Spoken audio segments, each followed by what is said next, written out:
चाय के बारे में एक जानकारी दे दूं मैं। चाय जो है ना, आपके देश का उत्पादन नहीं है। पहली बात जानकारी के लिए बता दूं, अंग्रेज आए थे जब इस देश में तो चाय का पौधा साथ में लाए थे, और उन्होंने भारत में कुछ ऐसे स्थान हैं जो अंग्रेजों के अनुकूल, जहां ठंड ज्यादा पड़ती है, उन स्थानों पर पहाड़ियों पर चाय के पौधे लगवा दिए, तो उसमें से चाय होने लगी। अंग्रेज अपने साथ चाय लेके आए थे, भारत में चाय कभी हुई नहीं। 1750 के पहले इस देश में एक भी चाय का कहीं नामो निशान नहीं था। ब्रिटिशर्स आए ईस्ट इंडिया कंपनी लेकर, तो उन्होंने चाय के बागान लगाए, उन्होंने अपने लिए लगाए। क्यों लगाए? चाय एक मेडिसिन है, इस बात को ध्यान से सुनिए। चाय एक मेडिसिन है, लेकिन सिर्फ उन लोगों के लिए जिनका ब्लड प्रेशर लो रहता है। सिर्फ उन लोगों के लिए जिनका ब्लड प्रेशर लो रहता है चाय मेडिसिन है, और जिनका ब्लड प्रेशर नॉर्मल और हाई रहता है चाय उनके लिए जहर है। सर, आज के न्यूज़पेपर में चाय मोटापा कम करती है, बता रहा हूं ना। आगे बढ़ते हैं। चाय उन सब के लिए जिनको ब्लड प्रेशर कम रहता है अमृत है, मेडिसिन है, लो बीपी वालों के लिए। लेकिन चाय उन सब के लिए जहर है जिनको बीपी हाई रहता है या नॉर्मल रहता है। अब अंग्रेजों की एक समस्या है, आज भी है, वो हजारों साल से। सभी अंग्रेजों का बीपी लो है, सिर्फ अंग्रेजों का ही नहीं, अमरीकियों का भी, कैनेडियन लोगों का, फ्रेंच लोगों का, जर्मन लोगों का, स्वीडिश लोगों का, डेनिश लोगों का, सबका बीपी लो है। कारण क्या है? बहुत ठंडे इलाके में रहते हैं, बहुत ठंडे इलाके में रहते हैं। उनकी ठंड का तो हम सोच नहीं सकते। सर एक चीज, तनाव, टेंशन, डिप्रेशन में बहुत ज्यादा है। मैं बताता हूँ, अभी एक बात पूरी हो जाए तो। अंग्रेज और अंग्रेजों के आसपास के सारे देश दुनिया के इस हिस्से में रहते हैं जहां ठंड बहुत है। साल में 6 महीने सूरज नहीं, इतनी ठंड है। और आप अगर उनके यहाँ टेम्परेचर रेंज देखेंगे तो -40 उनकी लोएस्ट रेंज है, -40।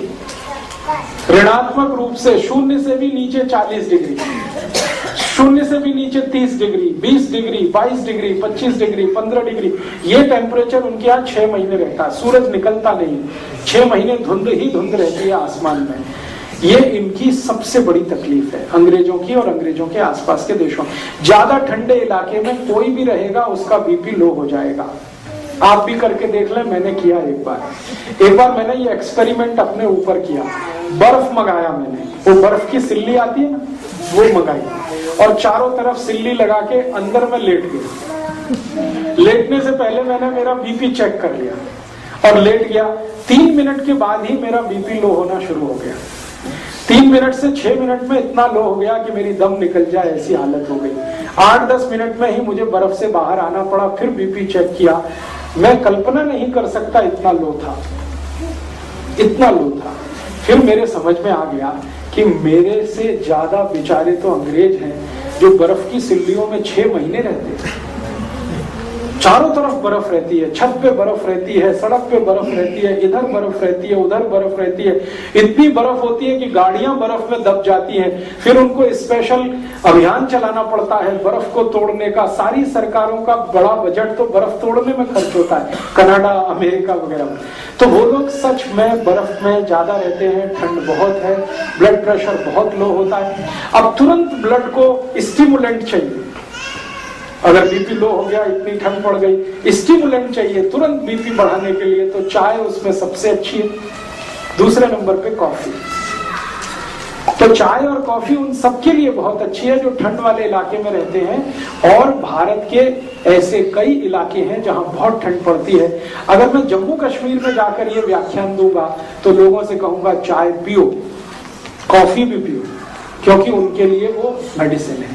आपको अगर मैं लेक्चर करूंगा तो आपको बोलूंगा आप मत पियो, क्योंकि आप इतने बर्फ वाले इलाके में नहीं रहते।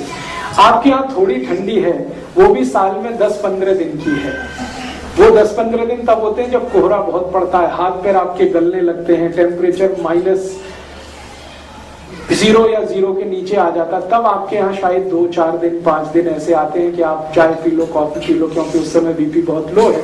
लेकिन पूरे साल चाय पीना और every time is T time, ये सबसे खतरनाक है। सुबह उठते ही चाय पीना, कई लोग तो कहते हैं चाय नहीं पिएंगे तब तो पॉटी भी नहीं कर सकते। ये तो बहुत खतरनाक है, ये तो बहुत खराब। इसलिए उठते ही चाय पीने का अगर आपकी आदत है तो इसको बदलिए, नहीं तो क्या होगा मैं आपको बताता हूँ। अगर लो बीपी आपको नहीं है और ब्लड प्रेशर नॉर्मल है, चाय पीना आप जारी रखते हैं, धीरे धीरे हाई होना शुरू होगा और वो हाई होते होते फिर आपको गोलियों तक लेके जाएगा। फिर डॉक्टर कहेगा बीपी लो करने के लिए गोलियां खाओ, और जिंदगी भर चाय भी पियो, जिंदगी भर गोलियां भी खाओ। तो डॉक्टर ये नहीं कहेगा कि चाय छोड़ दो, वो कहेगा गोलियां खाओ, क्योंकि गोलियां बिकेंगी तो उसको भी कमीशन मिलने वाला है। तो आप या तो डिसाइड कर लो कि जिंदगी भर ब्लड प्रेशर की गोलियां खा के जिंदा रहना है तो चाय पीते रहिए, और अगर जो नहीं खानी है तो चाय पहले छोड़िए।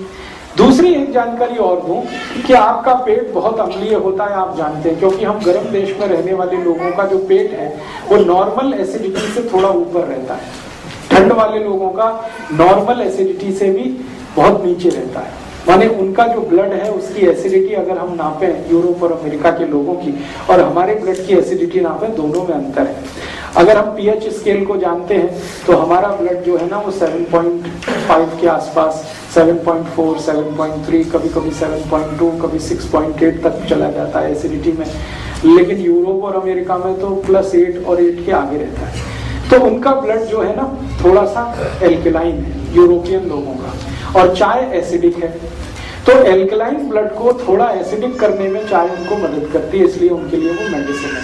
हमारा ब्लड पहले से ही थोड़ा एसिडिक है और पेट भी हमारा एसिडिक है, और हम चाय पी के और ज्यादा एसिडिक उसको बनाते हैं, और ज्यादा अम्लीय बनाते हैं, तो जीवन का सर्वनाश करते हैं।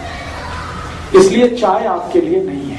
और मैं एक आखिरी जानकारी आपको दे दूं, भगवान ने जो चीजें आपके नजदीक में पैदा की हैं वही आपके खाने पीने के लिए अच्छी हैं। जो चीजें आपसे हजारों मील दूर पैदा होती हैं वो आपके लिए अच्छी नहीं। आपको खाने पीने को जितना लगता है वो सब 20 किलोमीटर के दायरे में होता है। आप पटियाला को केंद्र बनाकर 20 किलोमीटर का एक सरकमफ्रेंस बना दीजिए, आपकी जरूरत की हर चीज वहां होती है, वो आपके लिए सबसे अच्छी है। और हजारों मील दूर नीलगिरी की पहाड़ियों में जो चाय होती है या कर्नाटक के कुर्ग एरिया में जो कॉफी होती है वो आपके लिए मुफीद नहीं है, अनुकूल नहीं, क्योंकि हर वस्तु आबो हवा के हिसाब से होती है। जहां जिसकी जरूरत है वहीं वो चीज होती है। कुर्ग एरिया में कॉफी की बहुत जरूरत है क्योंकि लो बीपी है, तो वहां कॉफी होती है। पटियाला और आसपास में कॉफी का कितना भी प्लांटेशन करेंगे होगी नहीं, क्योंकि कॉफी की हमें जरूरत नहीं है। ये तो गड़बड़ी क्या हो गई कि ट्रांसपोर्टेशन के साधन इतने हो गए तो दुनिया में जहां भी जो कुछ होता है हम उसे हासिल कर लेते हैं, लेकिन वो शरीर के अनुकूल नहीं। अब एक और छोटी सी बात कि हमारे आसपास के जानवरों और पक्षियों को जरा ऑब्जर्व करें, वो चाय पीते हैं क्या? मैंने बहुत पिला के देखा है, नहीं पीते। कोई पक्षी चाय नहीं पीता, कोई पक्षी कॉफी नहीं पीता, मेरे घर का पालतू कुत्ता भी नहीं पीता। वो भी मुंह इधर उधर कर देता है। चाय रख दो इधर उधर करेगा, दूध रख दो फट से पी जाएगा, फट फट फट, 1 मिनट नहीं लगता। बिल्ली को पिला के देखा, कुत्ते को पिला के देखा, वो भी नहीं पीते, उनको भी इतना सेंस है। हम तो इतने सेंसलेस हो गए, अपने को समझते तो बहुत होशियार हैं कि हम बहुत इंटेलिजेंट। प्रॉब्लम हमारी इंटेलिजेंसी की नहीं है, सेंसलेस हो गए। तो आप थोड़े सेंस में वापस आइए, चाय कॉफी छोड़िए। फिर आप बोलेंगे कैसे छूटे? एक सूत्र बताता हूँ चाय छोड़ने का। चाय पीकर जो नुकसान आपने किया है उसकी भरपाई भी हो जाएगी और चाय भी छूट जाएगी। चाय पीकर आपने किया आपके ब्लड को एसिडिक बना लिया, अम्लीय बना लिया, अब इसको वापस आपको क्षारीय बनाना पड़ेगा। तो सबसे अच्छी चीज है अर्जुन छाल का पाउडर, उसका काढ़ा बना के पीजिए। चाय जिनको छोड़ दी है, घर आने वाले को सत्कार कैसे करें, वो बोलेगा क्या छाल का पाउडर दे रहे हो? बहुत अच्छा। तो शुरुआत तो हमें करते हैं, चाय पियोगे। आप जो चाय छोड़ना चाहते हैं और जिन्होंने चाय पीकर नुकसान कर लिया अपने शरीर का, वो नुकसान फिर ठीक करना चाहते हैं, उसके लिए सबसे अच्छी आयुर्वेदिक दवा है अर्जुन छाल। आप जानते हैं अर्जुन छाल कहीं भी मिलती है, 35-40 रुपए किलो की है, बहुत सस्ती है। चाय तो 150 रुपए किलो है, ये तो 35-40 रुपए किलो है। यहाँ अगर केंद्र होगा, सेवा केंद्र, वहां से ले लीजिए। अर्जुन छाल का पाउडर मिलता है, उसको काढ़ा बनाइए।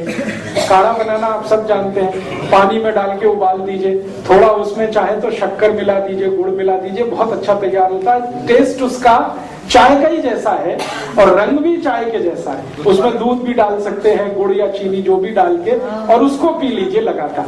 15-20 दिन आपने पी लिया तो मैं आपको 99% गारंटी देता हूं चाय छूट जाएगी। और चाय पीकर जितना नुकसान आपने कर लिया वो सारा नुकसान उससे कवर हो जाएगा। आपके ब्लड में एसिडिटी कम कर देगा और आपके ब्लड को एल्कलाइन कर देगा। और मजे की बात यह है कि ब्लड की एसिडिटी बढ़ते ही कोलेस्ट्रॉल, ट्राइग्लिसराइड ये सब बढ़ने लगते हैं, और ब्लड की एसिडिटी घटते ही कोलेस्ट्रॉल और ट्राइग्लिसराइड सब घटने लगते हैं। माने हार्ट अटैक से बचना है तो भी अर्जुन की छाल ही चाहिए आपको। तो चाय का सबसे अच्छा विकल्प है। और एक अच्छा विकल्प है, अर्जुन की छाल बहुत क्षारीय है, एल्कलाइन है। ऐसी कोई भी चीज जो एल्कलाइन है वो आप पीना शुरू कर दीजिए चाय के विकल्प के रूप में। जैसे जीरा है ना, जीरा बहुत एल्कलाइन है, जीरे का काढ़ा बनाइए। जीरे का काढ़ा कैसे बनता है? जीरा पानी में डालिए, उबालिए, थोड़ा गुड़ मिला दीजिए और थोड़ा उसमें पुदीने का पत्ते का चटनी वटनी मिला दीजिए, ये बहुत एल्कलाइन हो जाता है। फिर इसको पी लीजिए चाय की तरह से। ऐसे ही आपके घर में अजवाइन है, अजवाइन बहुत एल्कलाइन है, बहुत क्षारीय है। एल्कलाइन का काढ़ा बना लीजिए, अजवाइन का काढ़ा बना लीजिए, गुड़ मिला के, और जीरा भी डाल सकते हैं उसमें। धनिया पत्ता, पुदीना पत्ता दोनों एल्कलाइन है, उनकी चटनी डाल दीजिए, बहुत अच्छा तैयार होगा। तो ऐसे 20 तरह के काढ़े हैं। एक हमारे भारत देश में गायत्री परिवार नाम की बड़ी संस्था है, उनका एक प्रज्ञा पेय आता है, वो भी बहुत एल्कलाइन है, वो चाय का बहुत अच्छा विकल्प है। स्वामी जी ने भी एक विकल्प लाया है, दिव्य पेय, वो सभी एल्कलाइन चीजें हैं उसमें, चुन चुन कर उन्होंने एल्कलाइन चीजें उसमें रखी हैं। वो दिव्य पेय चाय का बहुत अच्छा विकल्प है। तो विकल्प है, अच्छा विकल्प है, तो फिर जहर क्यों खाना? और अगर रिश्तेदार आते हैं, रिलेटिव्स आते हैं, तो उनको आप कहते हैं अतिथि तो देवता है, तो देवताओं को जहर तो नहीं पिला सकते, देवताओं को तो अमृत ही पिला सकते हैं ना, राक्षसों को जहर पिला सकते हैं। तो आप देख लीजिए आपके अतिथि राक्षस है कि देवता है। अगर आप मानते हैं कि वो राक्षस हैं, खूब चाय पिलाइए, खूब कॉफी पिलाइए, जल्दी मार डालिए उनको। और अगर आप मानते हैं कि नहीं वो देवता है, तो बिल्कुल चाय मत दीजिए, बिल्कुल कॉफी मत दीजिए, दिव्य पेय दीजिए, अर्जुन की छाल का पाउडर दीजिए, जिंदा रखिए उनको। ये आप तय करिए, आप मेरी पर में छोड़ता हूं।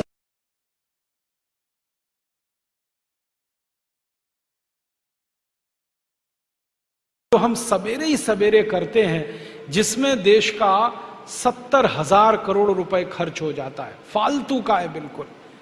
वो काम है चाय पीना। सवेरे ही उठ के चाय सुड़कने लगते हैं। और कई तो ऐसे महान लोग हैं बिना टट्टी जाए चाय पीने लगते हैं।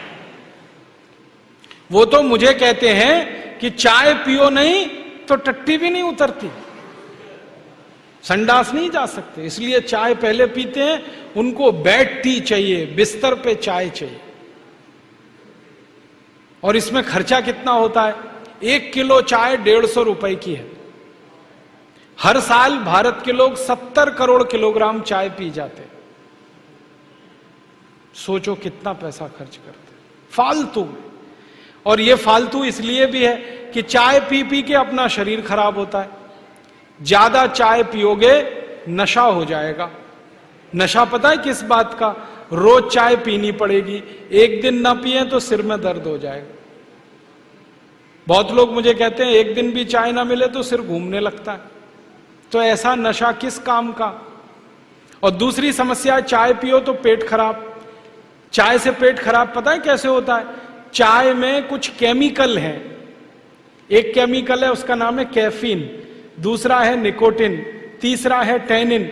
ऐसे 18-20 केमिकल हैं चाय में।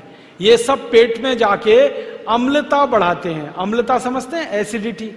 पेट में वैसे ही गैस एसिड बनता है, अम्ल बनता है। चाय पियो तो और ज्यादा बनता है। और पेट में जब अम्ल ज्यादा बनने लगता है तो वो खून में चला जाता है। खून की अम्लता जब बढ़ती है तो 80 रोग आते हैं शरीर में। घुटने दुखना, कमर दुखना, कंधा दुखना, जोड़ों में दर्द होना, हृदयघात होना, हार्ट अटैक होना, फिर कई बार ब्रेन हेमरेज होना, खराब से खराब रोग शरीर के खून की अम्लता बढ़ने के बाद ही आते हैं। और ये अम्लता सबसे ज्यादा चाय से बढ़ती है, तो क्यों फालतू में पीना? मत पियो। आदमी को छोड़कर कोई चाय नहीं पीता। मैंने बहुत बार कुत्ते को पिला के देखा, नहीं पीता। गाय को पिलाया, नहीं पीती। भैंस को पिलाया, वो भी नहीं पीती। कोई जानवर चाय नहीं पीता, पक्षी भी नहीं पीते। दूध पीते हैं, दही खा लेंगे, पानी पी लेंगे, चाय नहीं पीता कोई। ये मनुष्य मूर्ख है जो पीता रहता है। अकेला नहीं पीता, हर घर में आने वाले को पिलाता है, तू भी पी। अपनी आंतें जलाते हैं, पेट जलाते हैं, पैसा बर्बाद करते हैं, स्वास्थ्य खराब होता है। चाय पीने वालों को भूख नहीं लगती। जिनको भूख नहीं लगेगी, शरीर मजबूत नहीं होगा, कमजोर होगा, कमजोर होगा तो बीमारियां। इसलिए मत पियो। आप चाय छोड़ दो, सारा देश चाय छोड़ दे, 70,000 करोड़ रुपए देश के बचते हैं। तो आप छोड़ दो। कोई भी भारत के महापुरुष ने चाय नहीं पी कभी भी। महात्मा गांधी, सरदार पटेल, सुभाष चंद्र बोस, चंद्रशेखर आजाद, शहीद भगत सिंह, ऊधम सिंह, किसी ने चाय नहीं पी। आप क्यों पी रहे हो? बंद करो। तो आप बोलोगे फिर क्या पिए चाय की जगह? मैं आपको बताता हूं, दूध पियो। आप बोलेंगे जी दूध पीने से क्या लाभ है? 2 लाभ हैं। चाय बिकना अगर कम हो जाए, दूध बिकना बढ़ जाए, तो दूध बिकेगा तो जानवर ज्यादा पालने पड़ेंगे, तो मुनाफा सब किसानों को मिलने लगेगा। और चाय का मुनाफा मिलता है ज्यादा से ज्यादा विदेशी कंपनियों को। हमारे देश में जो चाय बिक रही है ना, वो सबसे ज्यादा बेचने वाली कंपनी है ब्रुक बॉन्ड, एक है लिप्टन, एक है टी सिटी, एक है आईटीसी। ये सब विदेशी कंपनियां। तो ज्यादा चाय बिकती है तो मुनाफा विदेशियों को मिलता है, ज्यादा दूध बिकेगा, मुनाफा किसानों को मिलेगा। तो क्या अच्छा है? दूध बिके तो दूध पियो, चाय बंद करो। ठीक है? अब कुछ लोग कहते हैं चाय की तलब लगे तो क्या करें? उसका रास्ता मैं बताता हूं आपको, बहुत अच्छा रास्ता। पानी ले लो, खूब गर्म करो उसको, पानी को, उसमें तुलसी की पत्ती डाल दो, अदरक डाल दो, काली मिर्च डाल दो, दालचीनी डाल दो, थोड़ा गुड़ डाल दो, खूब उबाल लो और चाय की तरह से पी लो। काढ़ा बना के पी लो। आप बोलेंगे इतना सब कौन करेगा? तो खाली पानी को खूब गर्म करो, नींबू निचोड़ दो, गुड़ डाल दो, चाय की तरह से पी लो। और ये भी नहीं कर सकते तो खूब पानी को गर्म करो और चाय की तरह से पी लो। बहुत फायदा है। पता है क्या फायदा है? खूब गर्म पानी जब हम पीते हैं तो शरीर के अंदर चाय का जितना जहर जमा है वो सब पेशाब के रास्ते निकल जाएगा, शरीर शुद्ध हो जाएगा। चाय छोड़ दो, ठीक है? बच्चे लोग तो छोड़ देंगे पक्का, और अपने मम्मी पापा की भी छुड़ा दो। आप बोलोगे तो माता पिता भी मानेंगे। और उनको बोलो दूध पियो,